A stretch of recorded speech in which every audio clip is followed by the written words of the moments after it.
Welcome to KRR kitchen. இன்றைக்கி நம்ம கிச்சனில் நல்ல ஒரு காரசாரமான ஒரு கார சட்னி தான் பார்க்க போகிறோம். இன்றைக்கி நம்ம பூண்டு மிளகாய் சட்னி எப்படி அரைக்கிறது தான் பார்க்க போகிறோம். வெறும் 4 பொருளை வச்சு நல்ல ஒரு சூப்பரான சட்னி ரெசிபி தான். ரொம்ப அருமையாக இருக்கும் இட்லி தோசைக்கெல்லாம். இந்த சட்னி எப்படி செய்கிறது நம்ம வீடியோக்குள்ளே போய் பார்ப்போம் வாங்க.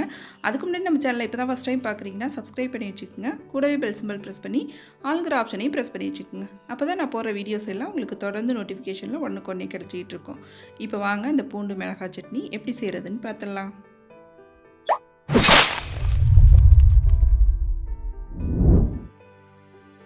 இப்போ சட்னி செய்கிறதுக்கு அடுப்பில் ஒரு கடாய் வச்சுருக்கேன். இதில் ஒரு 2 டீஸ்பூன் அளவுக்கு எண்ணெய் சேர்த்துக்கிறேன்.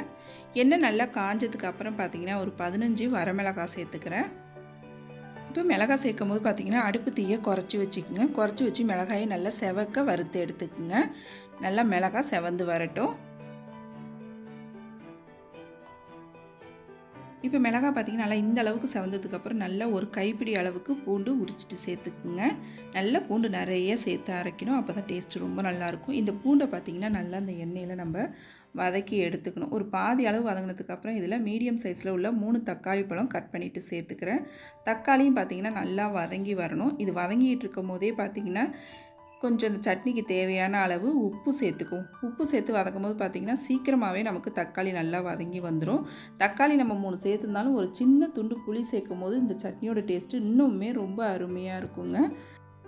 இப்போ தக்காளி பார்த்திங்கன்னா நல்லா இந்த அளவுக்கு குழைய வதக்கி எடுத்துக்கணும். அப்போ தான் சட்னி நல்லா டேஸ்ட்டாக இருக்கும். இப்போ எல்லாமே நல்லா வதக்கியாச்சு. இதை கொஞ்சம் கூட சூடு இல்லாமல் நல்லா ஆற வச்சு எடுத்துக்குவோம். மறுபடியும் ஆறினதுக்கு அப்புறம் மிக்ஸி ஜாரில் சேர்த்து நல்லா நைஸாக அரைச்சி எடுத்துக்குவோம். தண்ணிலாம் எதுவும் சேர்க்கக்கூடாது. தண்ணி சேர்க்காமல் இது போல் நல்லா திக்காக அரைச்சி எடுத்துக்குங்க.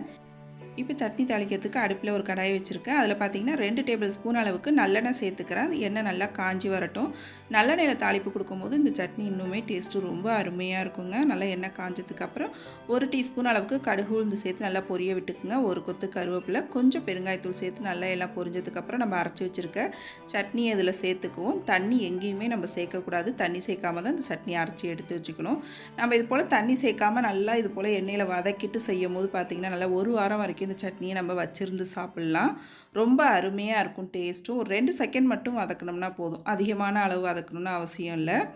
அந்த எண்ணெயில் நல்லா கலந்து கொடுங்க. ஒரு 2 செகண்டுக்கு நல்லா இது போல் கலந்து எண்ணெய் பிரிஞ்சு வரும். இந்த ஸ்டேஜில் அடுப்பை ஆஃப் பண்ணிவிடுங்க.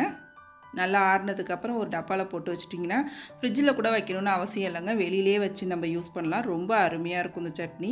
நல்லா சுட சுட இட்லி, தோசை, ஊத்தாப்பம், பணியாரம், கொழுக்கட்டை இது கூடலாம் வச்சு சாப்பிட்றப்ப ரொம்ப அருமையாக இருக்கும் இந்த கார சட்னி. நீங்களும் ட்ரை பண்ணி பாருங்கள். ட்ரை பண்ணி பார்த்துட்டு எப்படி இருக்குன்னு எனக்கு கமெண்ட் பண்ணுங்கள்.